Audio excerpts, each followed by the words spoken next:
Sumugod sa opisina ng The Promised Land Consultancy ang advocacy group na Migrante BC Lunes ng gabi kasamang ilang kliyente ng ahensya na nagsampa ng reklamo laban sa PLC. Panawagan ay refund sa mga Pilipino na pinangakuan umano nila ng trabaho kapalit ng libo-libong dolyar. Nagpunta po kami ng Canada as tourist and dito po sana ipapromise yung work permit as promised by the CEO pero wala pong nangyari. We pay this hard-earned money. And please talk to us. Hawak ang banner na hustisya para sa mga biktima ng ahensya, panawagan na refund at itigil ang labor trafficking. Tinapala ng grupo ang pinto ng opisina ng PLC dahil umano sa mga pangakong napako. Sana po matauhan naman po kayo dyan. Hindi naman po namin pinulot yung pera namin. Ang ayos-ayos po ng pag-uusap natin nung gusto nyo pa kaming pagbayarin. Ngayon po na hindi nyo naman na-meet yung mga promises nyo, sana panindigan nyo rin po kung anong nakasulat sa kontrata natin na i-refund nyo yung pera namin pag hindi po kami nakakuha ng job offer. Mayo ngayong taon nang lumapit ang 9 na Pilipinong turista sa Migrant Workers Office sa Vancouver para ireklamo ang The Promised Land Consultancy. Nagsampa rin ang mga ito ng reklamo sa Small Claims Court ng BC, umaasang mababawi ang mga pera na ibinayad. Noong isang linggo, inilabas ng Omni News ang reklamo ng isa pang Pilipino na nagbayad sa ahensya kapalit ng job offer na wala naman pala. The immediate call to investigate and suspend TPLC dahil hanggang ngayon po they're still operating, so marami pang nagagancho hanggang ngayon. So sana po matigilan na po sila. Kinumpirma ng Migrant Workers Office sa Vancouver na sumulat na sila sa Canada Border Services Agency para imbestigahan ang mga reklamo sa PLC. It's happening a lot, like parang open secret siya na a lot of people are using the LMIA work permit to sell it to other people. Kahit hindi naman dapat tinitinda po siya. LMIA should be free, provided by the employer, pero yung mga iba, they are abusing it. Walang bumaba na kinatawan ng PLC para harapin ang mga nagprotesta. Kinalaunan, dumating na ang mga pulis para pahupain ang sitwasyon. Please talk to us. We have still time to talk and sit on this. We're all Filipino by the end of the day. So kasi hindi lang po kami ang biktima ngayon. Nakita po namin na marami po sa iba't ibang bahagi po ng mundo. Makailang ulit ng hiniling ng Omni News ang panig ng PLC sa pamamagitan ng email at kanilang website, pero walang sagot mula sa inirereklamong ahensya.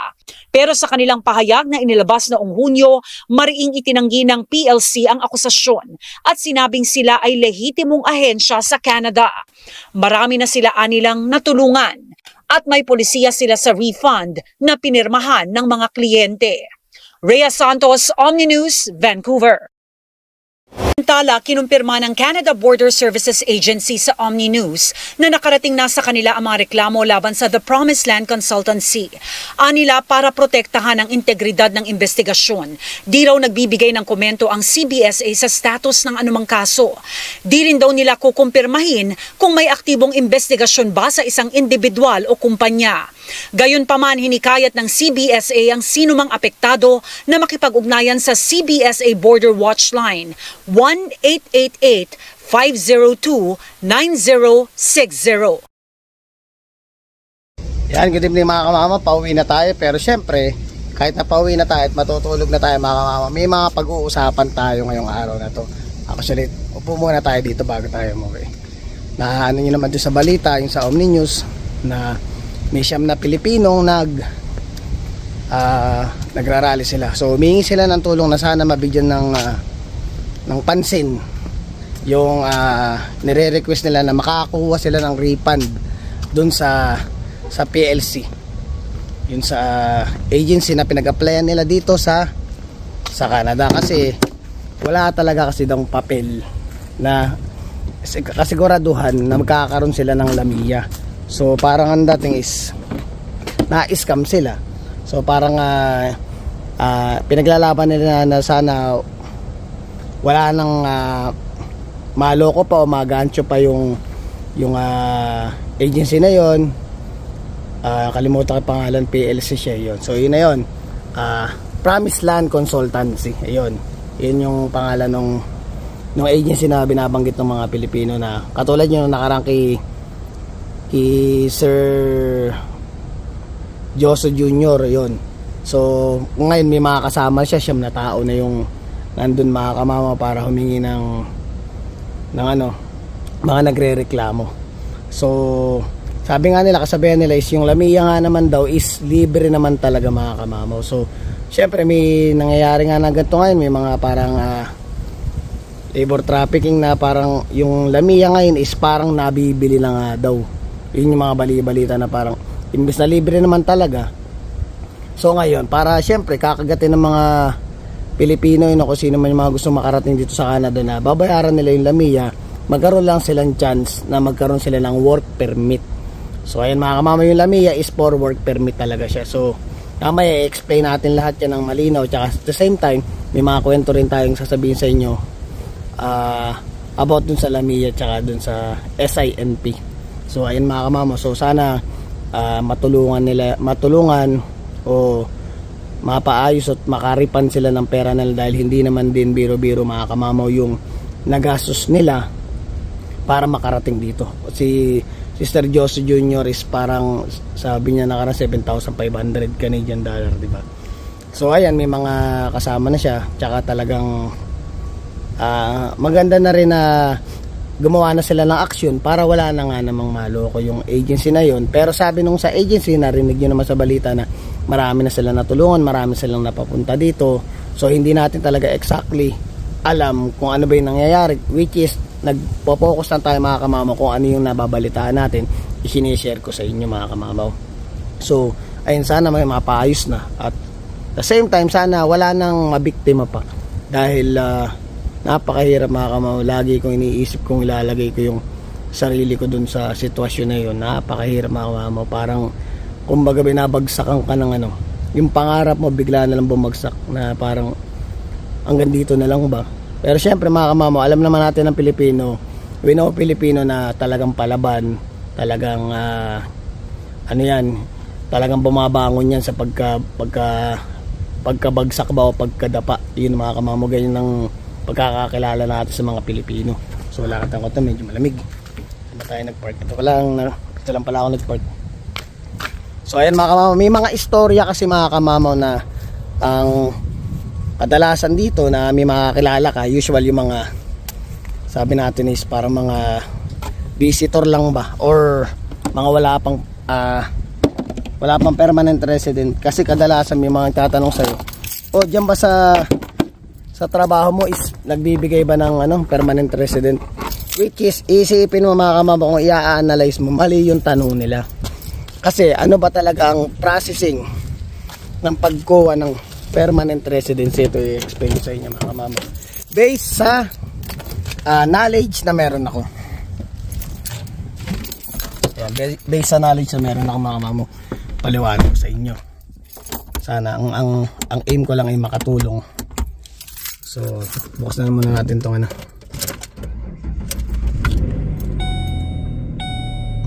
yan, walang ilaw yung medyo madilim tayo mga kamamaw. Ayan, pagbigyan niya na ako sa mas maganda kasi dito, mas ma-explain ko. Yan na. Ayan, kaya shoutout din pala muna kay Ate Rhea Santos sa pagtulong dun sa mga Pilipino na nasa British Columbia. Ayan, so busy sila, mahigpit talaga kasi dun talaga mga kamamaw, kaya napakahirap makakuha ng papel. So ayan, dito na tayo sa in-explain ko kanina na may nagtatanong na nagbibigay ba ng permanent residency dyan sa mo, which is parang nag-skip ba siya ng tanong. Usually mga kamamaw, dito sa Saskatchewan ang pag-usapan natin na meron tayong tinatawag na yung sa Lamia, sa lahatan niya sa Canada. Ano ba yung Lamia? Yung Labor Market Impact Assessment. So which is yung Lamia is parang tinatawag na pag nakakuha ka ng Lamia, that's what you called work permit. So mga kamama, work permit pa lang yung Lamia. So it means hindi ka pa magkaka-PR sa Lamia. So ang nangyayari dyan sa Lamia mga kamamaw is pag nagkaroon ka is like for example, landed yung parang tourist nga diba, tapos nagka-work permit ka, magkakaroon ka ng chance na mas mahabang stay dito sa Canada. So usual ang Lamia mga kamamaw before is 2 years contract. 2 years talaga yung binibigyan na yun mga kamamo. So ngayon nagbago na sila, 1 year na lang. So sa mga napaliwanag ko din dati sa dati kong vlog, usually pag galing ka dito sa Canada is kailangan mo mag-stay ng 5 years, para hanggang 5 years lang yung limit year na ma-stay mo dito na dapat magkaroon ka ng permanent residency. So ang mangyayari dyan mga kamamo is, ang maganda nyong gawin, like for example ngayon 2 years na, 1 year na, diba? So dati kung 2 years siya, minsan kasi merong mga employer na napupunta natin, hindi naman lahat ng employer na kakabagsakan ng mga kapwa Pilipino natin dito is malalaking kumpanya, yung iba mga small businesses lang. So ang nangyayari kasi mga kamamo is, ang nagbibigay talaga ng SINP, so explain ko na naman ako ng SINP para sa PR, is yung mga employer.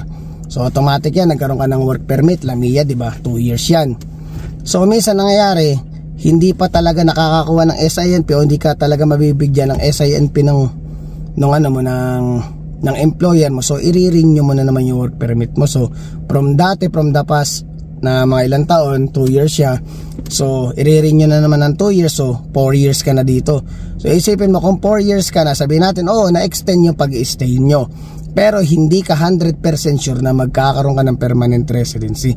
So ang pinakamaganda talaga mga kamamo na mapapayo ko sa inyo, habang nandito pa kayo, like for example 2 years na kayo, nung mga sinaunang kukwento ko lang, 2 years na kayo dito, so ngayon kung 1 year na lang, o sabihin natin, paano na natin kung 1 year, kung makapirma kayo ng bagong LAMIA o work permit, mas maganda, double check nyo na rin dun sa employer na may hawak sa inyo kung talagang mabibigyan kayo ng SINP.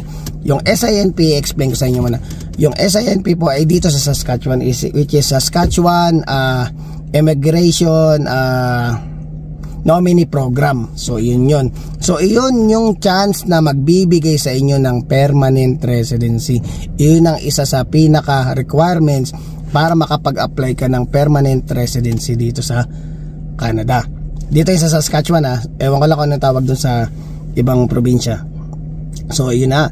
So ngayon maghanap ka na talaga mga kamamo ng kung talagang hindi ka ma-PR, which is nag-stay ka naman, na-extend ka naman dahil nga sa work permit, pero hindi siya chance na parang mas matagal, kasi kung permanent residency ka, talagang dito ka na.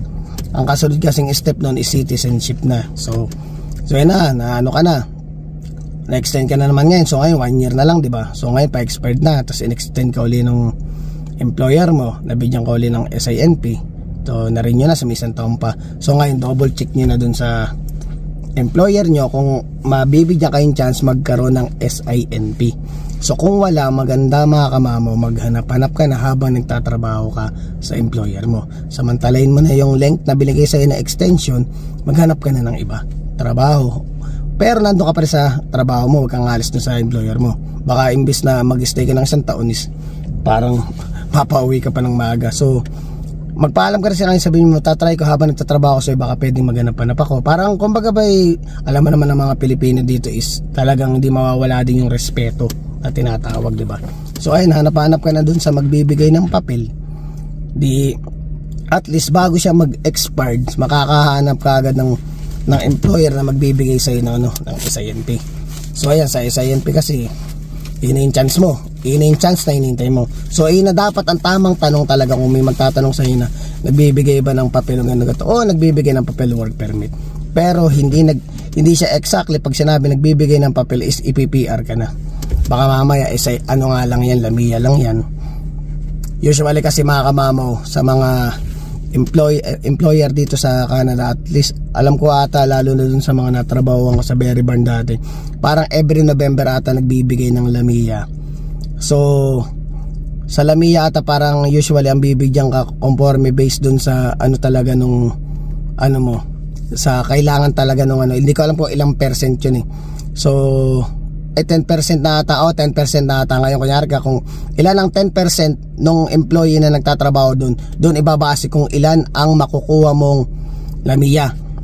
So November yon. So yun na yun, pag nakakuha siya ng LAMIA, pwede na siyang mag-hire uli ng mga parang mga pan-temporary foreign worker program yun, kasama na yun doon yun. So pag nakakuha na siya, pwede na kayo mag-apply doon.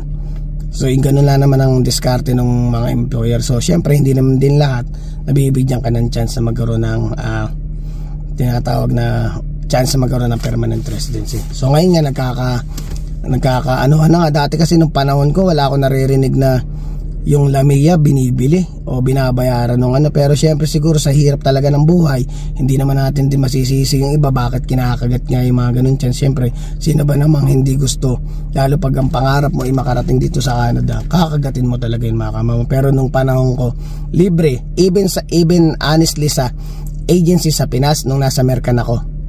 Yung Mercan Canada is kung gusto niyo mag-apply or mag-check ng mga hiring na papuntang Canada doon, pwede kayo magpunta doon. Naka siya ang place niya is nasa Ortega siya sa Robinson's Galleria. Ayan, Mercan yun. Yun ang hanapin yung agency doon sa Pilipinas kung gusto niyo lang mag-check or mag-ano lang kung ano meron ba doon na pwede nyo pag-applyin. So yun. Nung panahon namin, ikukwento ko lang mga kamamaw, parang sabihin natin 11 years ago or 15 years ago, kasi medyo matagal ang papel ko doon. Noong time na yun mga kamama, wala ako naririnig na may placement fee. Wala pang placement fee doon sa Canada, sa Mercan. Tsaka talagang nakalagay doon na sa may ano nila, sa may wall nila na nakalagay na walang placement fee ang Canada. So nakalagay talaga yung ganun. So yung Lamia talaga mga kamama, honestly talagang libre daw talaga yung, kasi ibinibigay talaga ng ano yun, ng government sa mga employer dito. Usually yearly binibigay yun, pero di natin alam ngayon yung mga ano kung paano ang diskarte na nila ngayon, paano ibigay talaga ng exactly yung ilan pero feeling ko mas mababa na yung porsyento na mabigyan ng ano, na parang bumaba siya. Like for example, kung 4 dati, 2 na lang siguro makukuha ng mga employer na conforme sa employer na company, na kung talagang sobrang laki, talagang marami silang chance na magkaroon ng ano, kasi makakapag-hire sila ng marami kung maramihan talaga yung empleyado nila. Pero kung mga small businesses lang, yun ang mangyayari dun. So konti lang makukuha. So ayan, yun lang naman yung mga gusto kong ipaliwanag para ano siya, yung SINP, yung Lamia is Labor Market Impact Assessment. Tapos yung SINP is Saskatchewan Immigration Nominee Program. So yun, Lamia Work Permit, SINP is part of application or requirements for permanent residency. So yan, pinaliwanag ko sa inyo para mas malinaw sa inyo kung ano yung mga ano ba yung tawag doon, at saka alam nyo yung paano yung proseso. So yun, kailangan work permit. After ang work permit, SINP, tapos makapag-apply ka na ng permanent residency mo. Nandun na lahat, ibigay mo na yung mga requirements mo, yung passport mo, lahat ng papel mo. Tsaka kung sabihin ko nga sa inyo nung nakaraan, kung talagang may anak kayo sa Pilipinas at dumating kayo dito, i-declare nyo. Huwag nyo hindi pwedeng i-declare at akala nyo ay next time ko nang i-declare pag na-PR na ako. Hindi nyo na ma-declare yun. Kung ano, mahirapan na kayo dun, lalabas na dun na wala talaga kayong anak, automatic single or something kayo. Kaya dapat bawal magsinungaling. Dapat lahat na impormasyon tama ang ibibigay mo. Hindi mo kailangan manloko dahil sila naka-ready sila na talaga na hindi pwedeng hindi nila malalaman lahat ng bagay-bagay, maano dito, mahigpit dito. Hindi siya yung katulad ng mga naririnig mo minsan sa Pinas na parang kaya mong dayain yung mga papel na gano'n, na minsan may mga gano'n, diba? Dito hindi, talagang dumadaan sa legal na proseso lahat at ano talaga siya, standard talaga, hindi mo masasabing ano. So ngayon may naririnig ka nga lang ngayon na parang ngayon may mga bayaran na dahil sa hirap din siguro ng buhay, parang part ng diskarte. Pero wag tayong pupunta sa mga ganung ano, umiwas tayo dun. Tsaka sana dun sa mga tao talaga na naloko nung ano, kung totoo man talaga naloko or di natin talaga ano, sana mapaayos na, i-refund nyo na lang, ibalik nyo na lang, dahil pinaghirapan ng mga tao yan para ipambayad sa inyo, na sinasabing pagbayaran ang bibilis nyo, pag may mga kailangan kami parang deadma lang kayo. Yun nga, diba? So siguro ano, parang aral na lang din, tsaka ingat na lang sa inyo mga kababayan ko, na pag nag-apply kayo, make sure ano, legit tsaka maayos talaga. Pero yun, sabi ko sa inyo, number 100% sure legit yung American Canada. So ayun mga kamamaw, tatapusin na natin ang vlog at 2:00 na. Hinahabol ko lang talaga to kasi gusto kong ma-share o makatulong sa mga kababayan natin. So kaya ginawa ko muna tong vlog bago ako umuwi. So mga kamamaw, hanggang dito na lang ang vlog. Maraming salamat. Please don't forget to like, share, and subscribe, and hit the notification bell for more updates of my video. See you mga kamamaw.